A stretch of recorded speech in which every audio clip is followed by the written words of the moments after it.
देखिए स्टूडेंट्स, अब हमने फिजिकल प्रॉपर्टी कर ली है। अब हम करने जा रहे हैं chemical property of haloalkene. Chemical property of haloalkene करने जा रहे हैं।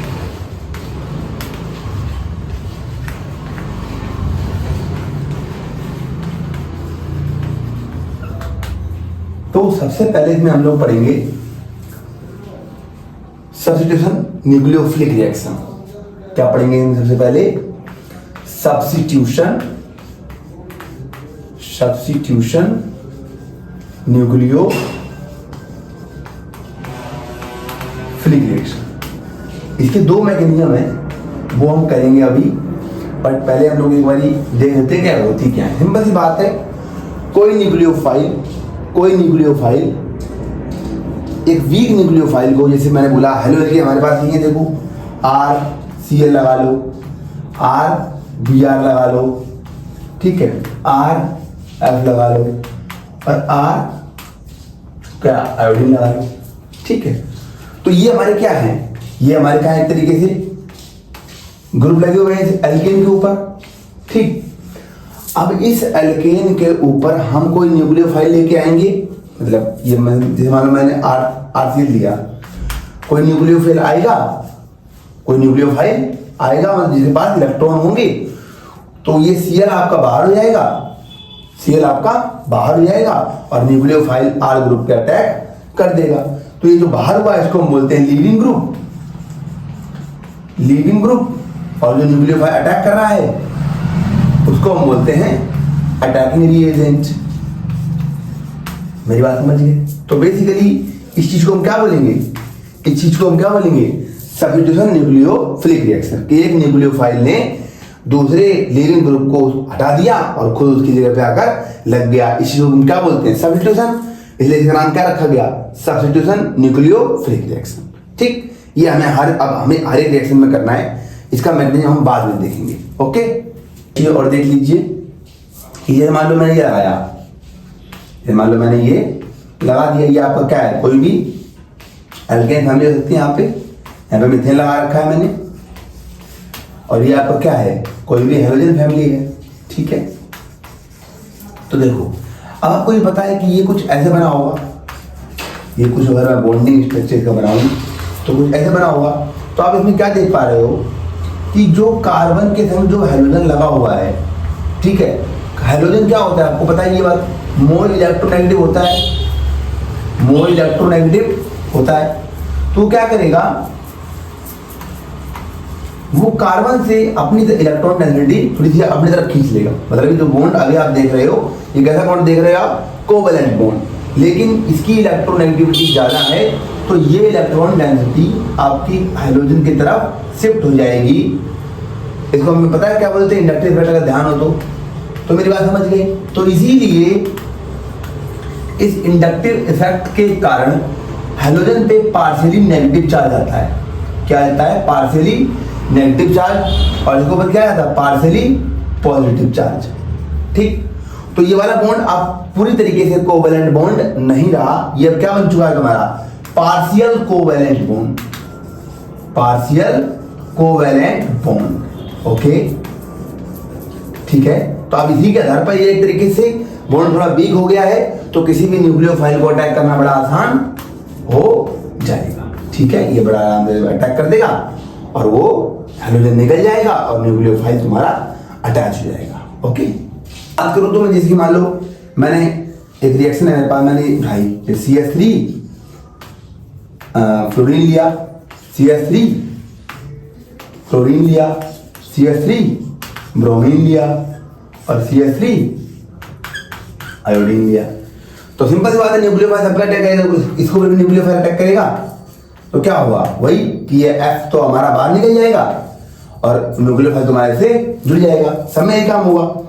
लेकिन मेरा सवाल ये है कि जो सबसे जल्दी कौन सा बॉन्ड टूटेगा इनमें से, CH3F का या CH3Cl का या Br का या आयोडीन का। तो इसको बोलते हैं लीविंग ग्रुप एबिलिटी। क्या बोलते हैं चीज को, जो ग्रुप जितनी जल्दी निकल जाएगा उसको हम क्या बोलेंगे, लीविंग ग्रुप एबिलिटी। नाम से पता चल रहा है, देखो पता चल रहा है लीविंग ग्रुप एबिलिटी, कि कौन कितनी जल्दी निकल सकता है। सिंपल सी बात है, जिसका बॉन्ड वीक होगा उतनी जल्दी निकल जाएगा। अब बॉन्ड वीक की हम किस बात पे चर्चा करते हैं कि आपका जिसका एटॉमिक साइज बड़ा होगा, जिसका एटॉमिक साइज बड़ा होगा उसका बॉन्ड क्या होगा, वीक, और जिसका बॉन्ड वीक होगा वो बड़े आराम से जल्दी निकल जाएगा। तो आपको पता है इसमें क्या, जैसे हम डाउन द ग्रुप जाते हैं, पहले बताया मैंने आपको फ्लोरीन, क्लोरीन, ब्रोमीन और आयोडीन में क्या होता है, आयोडीन का साइज सबसे बड़ा होता है। तो इसका मतलब क्या है कि इसकी लिविंग ग्रुप एबिलिटी सबसे ज्यादा है, फिर किसकी है, Br की, फिर किसकी है, Cl की, और फिर किसकी है लास्ट में F की। ओके, इस तरीके से लिविंग ग्रुप अगर आपके पास चारों हेलो एल्किन कंपाउंड दे रखे हो तो सबसे पहले आयोडीन निकलेगा, फिर ब्रोमीन निकलेगा, फिर क्लोरीन निकलेगा और फिर फ्लोरीन निकलेगा। ओके, अब हम पहले रिएक्शन करने जा रहे हैं इसकी, reaction with aqueous KOH, reaction with aqueous KOH। बड़ा आसान है, एक्वस मतलब पानी, ओके, पानी मिला हुआ है, एक्वस KOH, बड़ा आसान देखो काम है। देखो मैंने बोला ये जनरल रिएक्शन मैंने बोली RX लगा हुआ है मेरे पास और मैंने इसमें क्या डाल दिया, KOH, पोटेशियम हाइड्रोक्साइड एक्वस, पानी में मिला के। तो बड़ा आसान काम है, देखो वही हमारा KX बाहर हो जाएगा और OH अंदर आ जाएगा। एक तरीके से हमारा क्या बन जाएगा, अल्कोहल बन जाएगा और KOH क्या था, KX आपका बाहर हो जाएगा। मेरी बात समझ गए? तो एक तरीके से इसमें हमने क्या सीखा कि अगर हम हेलो एल्केन में एक्वस KOH डाल देते हैं तो हमारी अल्कोहल बन जाती है। प्रिपरेशन ऑफ एक तरीके से अल्कोहल भी हमने सीख ली। ओके, प्रिपरेशन ऑफ अल्कोहल भी सीख ली। इसका मैकेनिज्म भी करेंगे, दोनों सारे मैकेनिज्म करेंगे इसके अभी, ठीक है। दो टाइप का मैकेनिज्म है एक्चुअली, वो करेंगे अभी, ठीक। अब इससे एग्जाम्पल आप ये लो कर लो, एक आपको देता हूँ मैं, दिया मैंने क्लोरोमीथेन दिया, इसमें डाल दो आप एक्वस KOH, क्या होगा, तो वही KCl बाहर जाएगा, OH अंदर आ जाएगा, क्या बन जाएगा, CH3 OH और KCl बाहर जाएगा। मेरी बात समझ गए? एक आप कर लो, ये लो, जहां से Cl हटेगा, वही बात दोबारा बात रिपीट कर रहा हूं कि जहां से Cl हटेगा OH भी आपका वहीं पर आकर जुड़ेगा, ठीक है। अगर यहां से हटा तो KCl यहां से हटेगा और OH आपका यहीं पर आकर जुड़ जाएगा, तो क्या बन जाएगा, प्रोपेन 2ऑल। ओके, इस आप इसे बना लें, ये बेंजीन नहीं है, आप बेंजीन नहीं है, यह है क्लोरोसाइक्लोहेक्सेनॉल, ओ क्लोरोसाइक्लोहेक्सेन। डाल दो इसमें एक्वस KOH, क्या हो जाएगा, KCl बाहर, OH अंदर, बन जाएगा साइक्लोहेक्सेनॉल। ओके, कर लो इसको आप। ये इसकी बी टाइप की रिएक्शन है हमारी, वो हमारी रिएक्शन विद ईथर।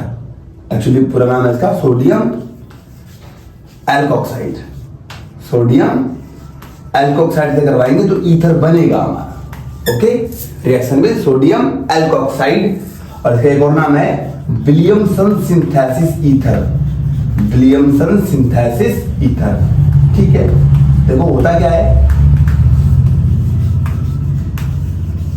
देखो होगा क्या, सोडियम एल्कोक्साइड का, सोडियम एल्कोक्साइड का मतलब क्या है कि आपके पास कोई भी Na हो सकता है, ONA होगा।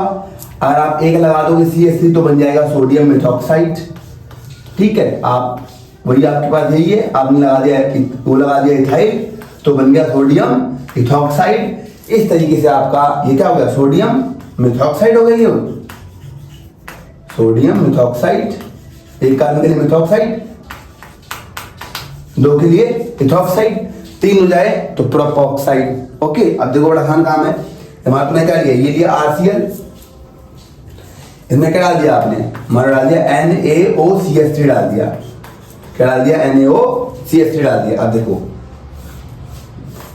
NaCl बाहर, OCH3 अंदर, ठीक है। ड्राई इधर डालना मत भूलना, ठीक है। अब देखो क्या हुआ, NaCl बाहर हो गया और हमारा बन क्या गया, ROCH3 बन गया, ROCH3 आपका ये देखो बन गया। तो ये आपका क्या बन गया, ईथर, ये आपका क्या बन गया, ईथर। तो इस तरीके से हम लोग ईथर भी बना सकते हैं। ओके, अब देखो ये एक्चुअली में हुआ कैसा होगा, मैं आपको एग्जांपल देकर समझाता हूँ। जैसे मान लो CH3Cl लिया मैंने, NaOCH3 लिया, अब देखो क्या हुआ होगा, NaCl बाहर से आ गया और क्या बन गया, कंडीशन सेम रहेगी, क्या बन गया CH3OCH3 और NaCl देखो आपका बाहर हो गया। तो ये क्या बन गया आपके पास, अब देखो इसको नेमिंग कैसे, ये बन गया ईथर, नेमिंग करते हैं देखो। अब नेमिंग के लिए क्या हुआ, देखो आपको पता है ईथर का जो प्रीफिक्स होता है क्या होता है, वो एल्कोक्सी होता है। तो आप कार्बन चेन गिनिए पहले, आप चाहे इधर से गिनो चाहे इधर से गिनो, एक भी कार्बन है दोनों तरफ। तो मान लो मैंने आपको ये कार्बन मेरा कार्बन चेन में आ गया और ये पूरा क्या बन गया, ग्रुप की तरह काम कर रहा है देखो मेरा। तो एक कार्बन के लिए क्या हो जाएगा, मिथॉक्सी, मैं बोल रहा हूँ इसका प्रीफिक्स होता है एल्कोक्सी। तो एक कार्बन है, एक कार्बन के लिए क्या हो जाएगा, मिथॉक्सी, 2 होते तो इथॉक्सी, 3 होते तो प्रोपॉक्सी। समझिए बात मेरी। तो ये क्या होगा, मिथॉक्सी और एक कार्बन चेन है, एक के लिए क्या होता है मिथ, और सिंगल बॉन्ड है तो क्या हो जाएगा मीथेन। मेरी बात समझ गए, मिथॉक्सी मीथेन, इस तरीके से नाम लिखेंगे। ठीक है। अब देखो अगर आपने यहाँ पे क्या लिया है, एक कार्बन लिया है तो वहां पे एक कार्बन ही है, तो क्या होगा, यहाँ पर भी एक कार्बन, यहाँ पर भी एक कार्बन, तो मिथॉक, ये हो गया मिथ और ये भी क्या है मिथ, तो हो गया मिथेन, मतलब ये पूरा मिथॉक्सी ग्रुप बन गया और ये आपका मिथेन लग गया। इसी तरह मैं आपको एक और देता हूँ, मैंने दिया आपको CH3Cl और NaOCH2CH3 ऐसे कर दिया।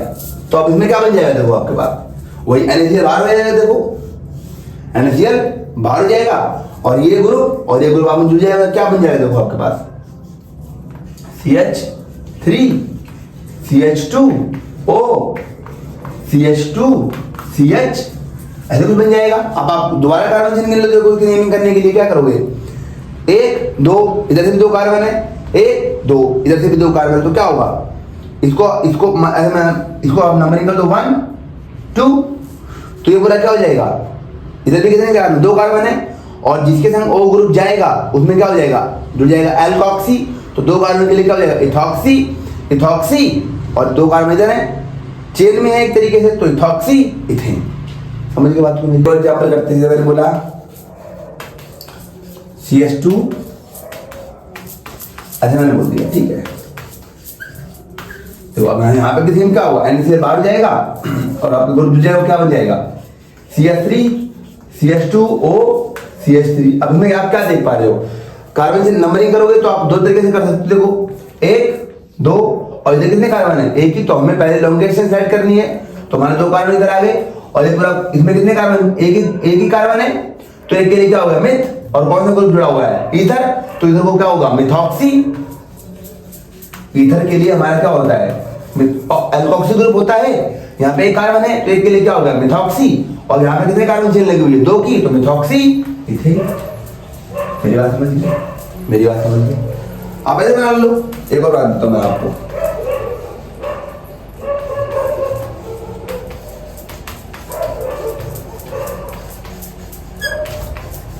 ठीक, इसको आप बना दीजिए, वही NaCl बाहर जाएगा और ये आपका क्या बन जाएगा, मैं यहाँ लिखता हूँ,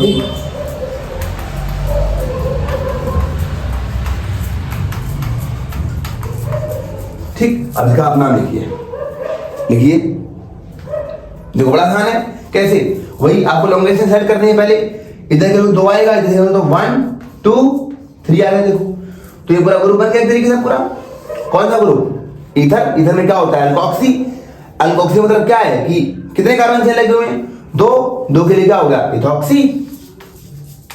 इथॉक्सी और इधर कितने कार्बन चेन है, 3, तो इथॉक्सी प्रोपेन। बड़ा आसान काम, ठीक है। इस तरीके से हम कोई भी ईथर बड़े आराम से बना। अब देखिए ये रिएक्शन है, reaction with KCN, very important reaction है, ठीक है।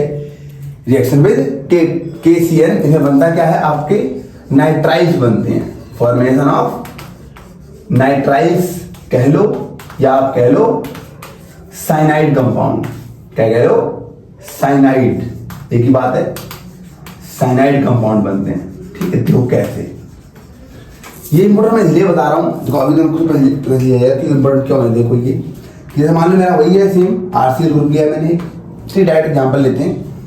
अभी तो भाई ये हुआ, तो KCN KCl बाहर जाएगा, मेरा क्या बन जाएगा RCl। तो अब यहाँ पे देखो मैं आपको एग्जांपल समझाता हूँ इस तरीके से। वैसे CH3 था, यहाँ पे क्या Cl बन गया, और यहाँ पे डाला मैंने KCl, तो क्या हो जाएगा KCl बाहर, तो हमारा बन क्या जाएगा CH3Cl। अब यहाँ देखो कितने कार्बन थे, एक कार्बन, क्लोरो मीथेन, और यहाँ पे कितने कार्बन मिल गए, दो कार्बन, 1 2, क्योंकि Cl का C काउंट किया जाता है। तो क्या नाम हो गया इसका, 1 2 इथेन, 2 के लिए इथेन, और कौन सी फैमिली लगी हुई है नाइट्राइल। इसको CN ग्रुप का हम लोग क्या लगाते हैं, सफिक्स जब लगाते हैं तो क्या होता है नाइट्राइल, तो क्या बन गया इथेन नाइट्राइल। मेरी बात समझी, मेरी बात समझी। अब इसमें जो मैं ये समझाना चाहता हूं कि यहाँ पे कितने कार्बन थे, एक, वहां कितने मिले, 2। तो आप पूरी ऑर्गेनिक केमिस्ट्री में आपको कभी भी कार्बन चेन बढ़ाने को आ जाए, कन्वर्जन आ जाए, यानी कोई भी ऐसा कंपाउंड दे रखा हो जिसमें कार्बन चेन बढ़ रही हो, तो आप हमेशा KCl की तरफ फॉरवर्ड कर जाना, क्योंकि KCl आप कहीं पर भी डाल दोगे आपका एक कार्बन चेन बढ़ जाएगी। बहुत इंपॉर्टेंट रिएक्शन है, ठीक है। ये लो आपको भी आप ये वाला बना लो, तो यहाँ पे कितना है, 2 कार्बन है, तो वहां कितने कार्बन मिल जाएंगे आपको, बनाओ बनाओ, क्या हो जाएगा, KCl बार बनाओ, अपनी कॉपी बनाओ सब लोग, CH3 CH2 Cl। तो यहाँ पे कितने 3 कार्बन हो गए, यहाँ पे कितने कार्बन थे, 2, यहाँ पे था क्लोरो इथेन, यहाँ क्या बन गया 1 2 3 प्रोपेन नाइट्राइल। ओके ठीक। देखिए तो जो हमारा ये Cl बना हुआ है, अब ये Cl जो हमने ये नाइट्राइल कंपाउंड बना दिया है, इसका हमारे पास कई सारी यूजेस हैं। तो यूजेस कैसे है मैं बता रहा हूँ तुम्हें। मान लो मैंने कोई भी एक नाइट्राइल लिया, मैंने मान लो मैंने इथेन नाइट्राइल जो बना है उसको मैंने ले लिया, तो मेरे पास इथेन नाइट्राइल बना हुआ है। यहाँ पे मैंने जो बनाया, मेरा इथेन कोई भी बना, मैंने एक नाइट्राइल ग्रुप बना लिया, कोई भी इथेन प्रोपेन कोई बना लिया। अब इथेन नाइट्राइल कई सारे यूज है, तो बड़े आसान बढ़िया यूज है कि पूरी ऑर्गेनिक केमिस्ट्री में अगर आप डायरेक्ट लिख दो, बस खाली एरो लिख देना, अगर आप करते हो इसका पार्शियल हाइड्रोलाइज, क्या करते हो इसका पार्शियल हाइड्रोलाइज, याद रख लो बस खाली ऐसे ही कि अगर करते हो इसका पार्शियल हाइड्रोलाइज तो हमेशा Cl ग्रुप का बन जाएगा अमाइड ग्रुप। क्या बन जाएगा, अमाइड, डायरेक्ट याद रख लो बस सीधा सीधा। जब आप इसका पार्शियल हाइड्रोलाइज करोगे तो Cl ग्रुप इसमें चेंज हो जाएगा CONH2 में, मतलब अमाइड बन जाएगा। तो यहाँ पे क्या था इथेन नाइट्राइल, यहाँ पे बन गया इथेनामाइड। ओके, अमाइड ग्रुप बन जाएगा हमेशा जब भी आप पार्शियल हाइड्रोलाइज करोगे। और जब भी आप इसका कंप्लीट हाइड्रोलाइज करोगे, क्या करोगे कंप्लीट हाइड्रोलाइज, बस लिख दो आप रिएक्शन के ऊपर लिख देना बस कि मैंने इसका कंप्लीट हाइड्रोलाइज कर दिया है। ठीक है, थोड़ा बस पानी वगैरह शो करना तो कर लो, वैसे की जरूरत नहीं है, H2O करके ऐसे लग देना। तो इसका मतलब क्या है, कंप्लीट तुमने हाइड्रोलाइज कर दिया। क्या कर दिया तुमने, इसका कंप्लीट हाइड्रोलाइज कर दिया। जब भी Cn ग्रुप का कंप्लीट हाइड्रोलाइज होगा तो वो तुम्हारा तुरंत का तुरंत, ये याद रख लो बस खाली, COH ग्रुप में कन्वर्ट हो जाएगा। मतलब Cn ग्रुप तुम्हारा किसमें कन्वर्ट हो जाएगा, कार्बोक्सिलिक एसिड में। अगर आप पार्शियल हाइड्रोलाइज करोगे तो बनेगा अमाइड, और अगर आप कंप्लीट हाइड्रोलाइज करोगे तो Cn ग्रुप तुम्हारा कन्वर्ट हो जाएगा COOH में। मेरी बात समझ गए, ये बहुत इंपॉर्टेंट रिएक्शन है, ध्यान में पूरी ऑर्गेनिक केमिस्ट्री में। जहां तुम्हें Cn दिख जाए वहां पे तुम्हें क्या बनने वाला है हमेशा, COOH। सिंपल से याद रख लो, देखो Cn क्या है तुम्हारा नाइट्राइल, और यहाँ पे क्या बन गया तुम्हारा कार्बोक्सिलिक एसिड। समझ गए। और अगर आपने इसमें कर दी रिडक्शन, इसी के पार्ट बता रहा हूँ, इसी का पार्ट, अगर आपने कर दी इसकी रिडक्शन किसी प्रेजेंस में, सोडियम अल्कोहल की प्रेजेंस में अगर आपने इसकी रिडक्शन कर दी, रिडक्शन के लिए आप क्या लोगे, चाहे आप कोई भी ले लो, H2 निकल ले लो, कुछ भी ले लो, आप मर्जी वाली बात है आपकी। अगर आप इसकी रिडक्शन करने जाओगे तो इस रिडक्शन को बोलते हैं हम लोग मेंडियस रिडक्शन। क्या बोलते हैं इसको, मेंडियस, पूरा नाम है इसका। ठीक, ये ग्रुप तुम्हारा जो नाइट्राइल ग्रुप है वो कन्वर्ट हो जाएगा किसमें, अमीन ग्रुप में। किसमें, अमीन बन जाएगा। मेरी बात समझ गए, इसका रिडक्शन हो जाएगा तो Cn का रिडक्शन बनके तुम्हारा क्या बन जाएगा, अमीन। समझ गए बात को मेरी। तो कितना आसान काम था, एक रिएक्शन से हमने 3 रिएक्शन बना दी, एक रिएक्शन से हमने 3 रिएक्शन बना दी, 3 कंपाउंड बना दिए एक तरीके से। कैसे कि नाइट्राइल का इस्तेमाल करके, इथेन नाइट्राइल का इस्तेमाल करके आपको मेन ग्रुप पे काम करना है। देखो नाइट्राइल ग्रुप है यहाँ पे, नाइट्राइल ग्रुप का अगर आप पार्शियल हाइड्रोलाइज कर रहे हो तो क्या बन रहा है, अमाइड। कंप्लीट हाइड्रोलाइज कर रहे हो क्या बन रहा है, कार्बोक्सिलिक एसिड। और रिडक्शन कर रहे हो तो क्या बन रहा है, अमाइन। ओके, मेरी बात समझ गई, ये बहुत इंपॉर्टेंट रिएक्शन है। देखो इसी में एक और कॉन्सेप्ट है हमारे पास कि मैंने भी क्या बताया, आपने लिया CH3Cl लिया और आपने डाल दिया KCl, तो क्या बन रहा है तुम्हारा, वही KCl देखो बाहर हो रहा है और CH3Cl बन जा रहा है। लेकिन इसमें एक क्वेश्चन हमारे पास आता है कि अगर आपने KCl की बजाय AgCl ले लिया तो अब की बार AgCl तो बाहर हो जाएगा, बट लेकिन अब Cl डायरेक्ट नहीं लगेगा, उल्टा हो जाएगा, मतलब ऐसे बनेगा CH3NC, मतलब यहां तो डायरेक्ट C अटैक कर रहा है और इस वाले कंपाउंड में डायरेक्ट N अटैक कर रहा है। तो ऐसा क्यों होता है, ऐसा क्वेश्चन हमारे पास आता है। मतलब यहाँ पे क्या बना है तुम्हारा नाइट्राइल, यहाँ क्या बना है नाइट्राइल, और यहाँ पे क्या बना आइसोनाइट्राइल, क्या बना यहाँ पे आइसोनाइट्राइल, इसको आप साइनो कंपाउंड बोल सकते हो। ये हमारा यहाँ क्या बना साइनो और यहाँ क्या बना आइसोसाइनो। जब डायरेक्ट एन अटैक करता है तो उस वक्त हम बोलते हैं वो चीज हमारी क्या बनती है आइसोनाइट्राइल। जब Cl अटैक करेगा तो बनेगा नाइट्राइल या साइनो, लेकिन जब NC बनता है तो वो उसको हम हमेशा बोलते हैं आइसोनाइट्राइल या आइसोसाइनो। अब देखो ऐसा क्यों हुआ, देखो मैंने आपको ये एक बार बताइए कि ये हमारे पास मान लो KCl अटैक कर रहा है, तो आप खुद देखिए इसमें हमें बता रखा मैंने ये आपका बॉन्ड कैसा है, पार्शियल कोवैलेंट बॉन्ड है। इसमें कौन सा चार्ज है नेगेटिव, इसमें कौन सा चार्ज है पॉजिटिव। आप खुद देखना इसमें K और C के बीच में जो बॉन्डिंग हो रखी है, K एक बहुत अच्छा मेटल है, बहुत बढ़िया मेटल है, ठीक है। और दूसरी इंपॉर्टेंट बात, K और C के बीच में इलेक्ट्रोनेगेटिविटी का बहुत बड़ा डिफरेंस है, मेरी बात समझ गए। तो ये वाला जो बॉन्ड है ना वो प्रॉपर आयनिक बॉन्ड है। आयनिक मतलब कि प्रॉपर K के ऊपर पॉजिटिव चार्ज है और C के ऊपर नेगेटिव चार्ज है, मतलब यहाँ पे N को कुछ भी करने की जरूरत नहीं है, यहाँ सारा काम C ही कर देगा। क्यों, क्योंकि इनके बीच में क्या है इलेक्ट्रोनेगेटिविटी का डिफरेंस बहुत ज्यादा है। मतलब कि इसकी अगर मान लो इलेक्ट्रोनेगेटिविटी 1 है तो इसकी अराउंड 5 के करीब होगी जाकर, ठीक है 4 के करीब होगी जाकर। तो इलेक्ट्रोनेगेटिविटी का डिफरेंस ज्यादा होने की वजह से, हाई डिफरेंस होने की वजह से जो तुम्हारा ये बॉन्ड है प्योरली कौन सा बॉन्ड है, ये आप लिख देना बात ये बॉन्ड कौन सा है प्योरली आयनिक बॉन्ड है। इसका मतलब है पूरा का पूरा नेगेटिव चार्ज Cn के ऊपर शिफ्ट है और K के ऊपर पूरा पॉजिटिव, K के ऊपर पूरा का पूरा पॉजिटिव चार्ज है। तो मेरी बात समझ गए।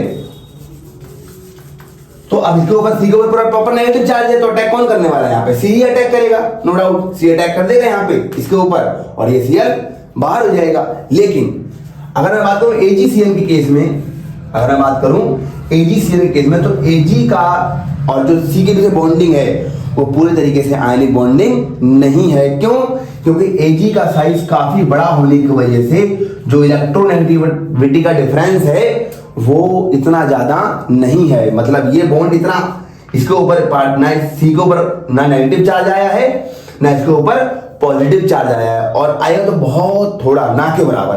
तो ये वाला बॉन्ड पूरी तरीके से ऑलमोस्ट कोवैलेंट बॉन्ड है। तो इस केस में ना इसके ऊपर नेगेटिव चार्ज आया है और ना इसके ऊपर पॉजिटिव चार्ज आया है। तो इन दोनों में से Ag और C में से जो आपकी बॉन्डिंग है प्रॉपर कोवैलेंट बॉन्डिंग है, इसके C के ऊपर कोई चार्ज नहीं आया है। अब C के ऊपर चार्ज आया नहीं है तो अटैक करेगा क्यों, तो इस केस में क्या होगा, जो नाइट्रोजन के लोन पेयर हैं वो बड़े आराम से अटैक कर देंगे। मतलब इस केस में AgCl रिएक्शन में, मतलब ये जो C है आपको वो रिएक्शन में हिस्सा नहीं लेने जाएगा। इस केस में किसको जाना पड़ेगा, जो पावरफुल, जिसके पास इलेक्ट्रॉन है, और इलेक्ट्रॉन किसके पास है, नाइट्रोजन के पास है, लोन पेयर है। तो इसलिए यहाँ पे डायरेक्ट कौन अटैक करता है, नाइट्रोजन। समझ गए, ये लोन पेयर इसके ऊपर अटैक कर देंगे बड़े आराम से ऐसे, और ये देखो हमारा डायरेक्ट उल्टा कंपाउंड उल्टा बनेगा, मतलब NC बनेगा जाकर। मेरी बात समझ गए। तो यहाँ पे रीजन क्या लिखोगे आप कि ये वाला बॉन्ड साइज बड़ा है, इसका सिल्वर का साइज बड़ा है, Ag का साइज बड़ा है, साइज लार्ज है।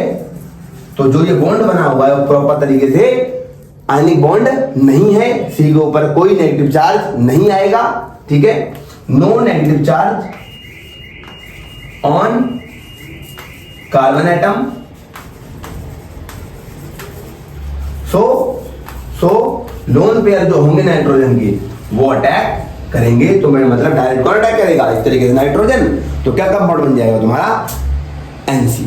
ओके, मेरी बात समझ गए सारी बातें, ठीक है। ये बहुत इंपॉर्टेंट क्वेश्चन है, आपको ध्यान रखना, पेपर में क्वेश्चन आ जाएगा आपके पास कि KCN के कैसे बनता है नाइट्राइल और AgCN के कैसे बनता है आइसोनाइट्राइल। इस बात को शो करके बताओ क्यों होता है ऐसा। मेरी बात समझ गए? देखो स्टूडेंट, मैंने आपको कल ये बताया था कि RCl के केस में जब मैंने डाला था AgCN तो मेरा बना था RNC, और जब मैंने RCl में डाला KCN तो मेरा बना RCN। तो इस केस में इसका मतलब क्या है कि जो CN ग्रुप है आपका वो दोनों तरफ से अटैक कर सकता है, C से भी अटैक कर सकता है और N से भी अटैक कर सकता है। इसलिए इसको हम क्या, इसलिए इस टाइप के न्यूक्लियोफाइल को हम क्या बोलते हैं, एम्बिडेंडेंट न्यूक्लियोफाइल। ओके, देखो दोस्तों, देखो हमारे बिल्कुल सेम ऐसी रिएक्शन है, रिएक्शन विद नाइट्रो ग्रुप।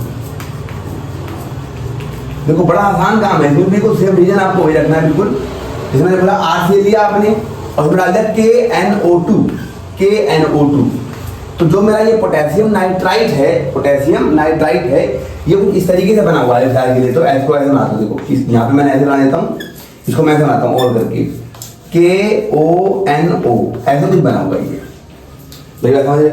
ये कुछ ऐसे बना हुआ। अब यहाँ पे आपको पता ही है कि वही क्या, कि जो K पे बहुत पूरी तरह पॉजिटिव चार्ज है, बहुत पूरी तरह नेगेटिव चार्ज है। क्योंकि क्या हो रहा है यहाँ पे, ये वाला कौन सा बॉन्ड है तुम्हारा, आयनिक बॉन्ड है। आयनिक बॉन्ड क्यों है, क्योंकि K की इलेक्ट्रोनेगेटिविटी ऑक्सीजन के कंपेयर में बहुत ज्यादा है। तो इस केस में कौन अटैक करेगा, O ग्रुप अटैक कर देगा इसके ऊपर। तो तुम्हारे ये देखो O ग्रुप अटैक कर देगा, हमारा बन क्या जाएगा RON। मेरी बात समझ रहे हो आप लोग? जो ये KNO2 में जो ये बॉन्डिंग हो रखी है वो एक्चुअली ऑक्सीजन के बीच में हो रखी होती है। तो ऑक्सीजन बहुत ज्यादा इलेक्ट्रोनेगेटिव है एज कंपेयर टू पोटेशियम के। तो ये वाला जो बॉन्ड तुम्हारा बन रहा है कौन सा बॉन्ड है, प्योर आयनिक बॉन्ड है। आयनिक बॉन्ड है, इसके ऊपर पूरी तरह क्या है, नेगेटिव चार्ज। तो नेगेटिव चार्ज इसके ऊपर अटैक कर देगा और तुम्हारा Cl ग्रुप बाहर हो जाएगा। ओके, अब एक और केस देखो, ये तुम्हारा क्या बन गया, ये तुम्हारा बन गया अल्काइल नाइट्राइट। क्या बन गया तुम्हारा ये अल्काइल नाइट्राइट। जब डायरेक्ट अल्काइल ग्रुप O से कनेक्ट हो तो उसको हम बोलते हैं नाइट्राइट। क्या बोलेंगे उसको, नाइट्राइट। तो हम क्या बोलेंगे इसको, अल्काइल नाइट्राइट। जैसे कि एक और देखो CH3 CH2 Cl, आप डाल देंगे KNO2। इसके N2 को, इसका मतलब ये नहीं कि डायरेक्ट KCl बाहर हो गया और N लग जाएगा जाकर। एक्चुअली में क्या हुआ रहा होगा ऐसे, ये एक्चुअली में ऐसे रहा होगा, ठीक है। तो KCl बाहर हो गया होगा और ONO ग्रुप इसके नीचे जाकर लग गया। तो क्या बन गया हमारा CH3 CH2 ONO।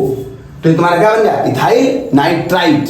क्या बन गया, इथाइल नाइट्राइट। समझ के बात को मेरी, गॉट इट?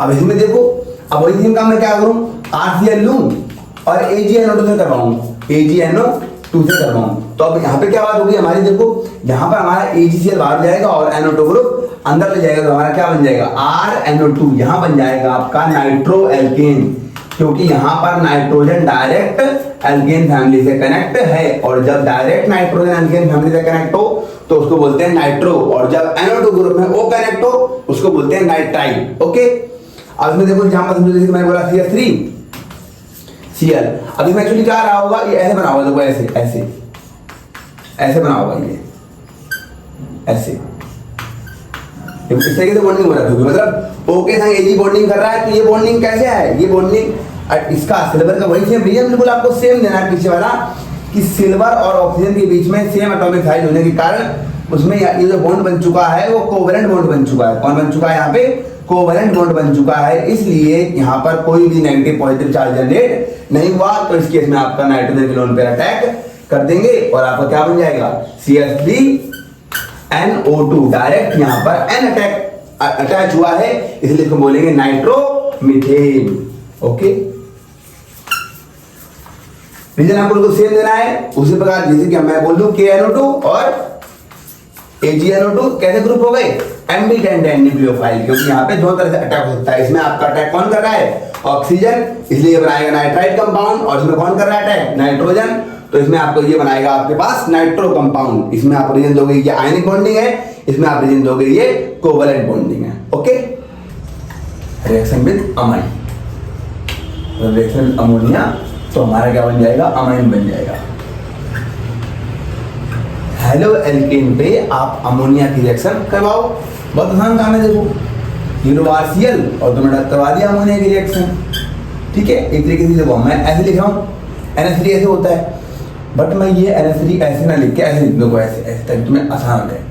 H और NH2 एक ही बात है, एक ही बात है कि देखो HCl बाहर हो गया यहाँ से और NH2 अंदर, क्या बन गया, बन गया R मतलब एल्केन और NH2 ग्रुप क्या होता है, अमाइन। तो तुम्हारा क्या बन गया, एल्केन अमाइन। ओके, कोई प्रॉब्लम है? ठीक, एग्जाम्पल देखो इसका। देखो जैसे मैंने लिया, बहुत सिंपल, मैंने लिया क्लोरोमीथेन, इसमें मैंने डाला क्या, अमोनिया, क्या डाला, अमोनिया डाला। तो ये देखो HCl बाहर हो गया और NH2 अंदर जुड़ गया, क्या बन जाएगा हमारा, CH3 NH2 और HCl आपका बाहर हो गया। जो ये चीज बनी इनको आप क्या बोलोगे, में एक कार्बन मिलेगा, में हो गया मिथेना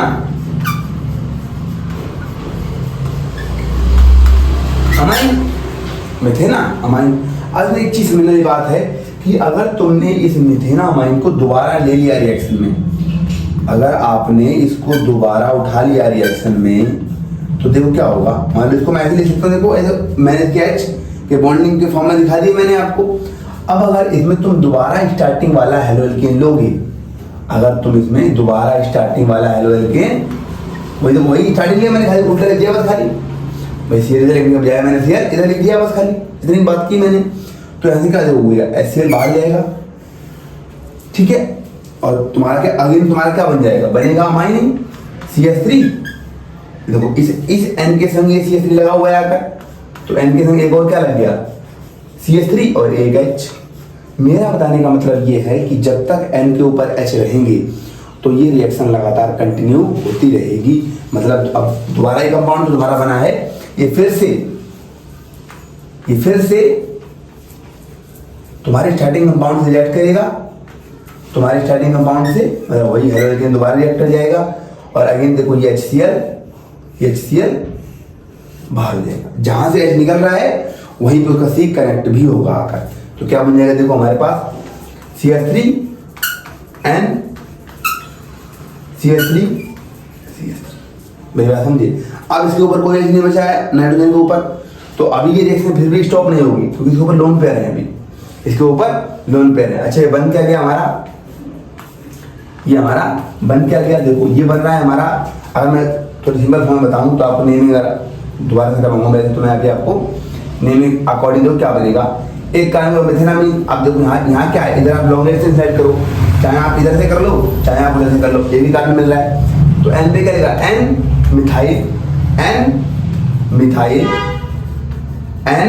मिथाइल और एक कार्बन के लिए क्या होता है, मिथेनामीन। ओके, मेरी बात समझ गए आप लोग। अब यहाँ पे क्या देखो, लॉन्ग रेंज से सेलेक्ट करो तो एक ही कार्बन है यहाँ पे हमारे पास। अब देखो N पे क्या मिल गया, एक CH लगा हुआ है और दो CH लगे हैं, तो मैं क्या लिखूं, N मतलब N पे दो डाई मिथाइल और एक कार्बन के लिए क्या हो जाएगा, मिथेना। मेरी बात समझिए, क्या मेरी बात समझिए आप लोग।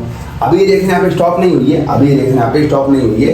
तो आपको एक कंपाउंड बना है, इसमें दोबारा जरूर लेता हूँ, इसको मैं आपके लिए दोबारा लेता हूँ। क्या बन जाएगा इसके लिए, देखो जो मैंने कंपाउंड लिया है देखना, CH3 तो जो आपने स्टार्टिंग वाला कंपाउंड लिया था हेलो एल्केन, दोबारा से वही डालना पड़ेगा आपको। अब इस बार क्या होगा, देखो इस बार H तो है रिप्लेस होने के लिए, तो ये पूरा इसके ऊपर क्या है, नाइट्रोजन पे क्या है, लोन पेयर, तो ये पूरा मॉलिक्यूल आपका नाइट्रोजन के ऊपर अटैक कर देगा। अब क्या बन जाएगा, तो खुद देखना आप लोग, एक CH3 और एक CH3, मतलब CH3 कितनी बार हो गया आपका, 4 बार, ठीक। नाइट्रोजन ने लोन पेयर दिए हैं तो नाइट्रोजन क्या आ गया, पॉजिटिव चार्ज। Cl ने इलेक्ट्रॉन लिए हैं तो फिर क्या आ गया, नेगेटिव चार्ज। ये जो आपका बना है इसको बोलते हैं क्वाटनरी सॉल्ट। क्या बोलते हैं इसको, क्वाटनरी सॉल्ट।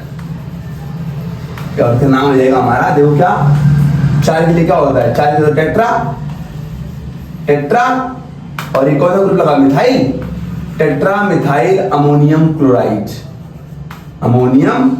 क्लोराइड। ओके, ठीक, मेरी बात समझ गए। मेरी बात समझ गए आप लोग। इस रिएक्शन को बोलते हैं हम लोग, इस पूरी रिएक्शन को बोलते हैं हॉफमैन एग्जॉस्टिव अल्काइलेशन। क्या बोलते हैं? This complete reaction is called, this reaction is called Hoffmann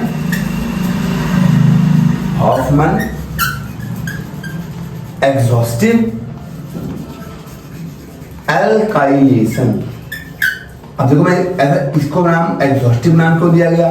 क्योंकि जब तक कि सारे H एग्जॉस्ट नहीं हो गए, इस पे जो हमारा ये बना था मिथेनामीन के, जब तक सारे H एग्जॉस्ट नहीं हो गए, सारे H नहीं निकल गए, तब तक रिएक्शन लगातार ये होती रही। इसलिए नाम रखा गया हॉफमैन एग्जॉस्टिव अल्काइलेशन। अल्काइल मतलब कौन सा ग्रुप जुड़ रहा है? देखो इसमें आपको कौन सा ग्रुप जुड़ रहा है? अल्काइल ग्रुप जुड़ रहा है जाकर, इसलिए इसका नाम रखा गया हॉफमैन एग्जॉस्टिव अल्काइलेशन।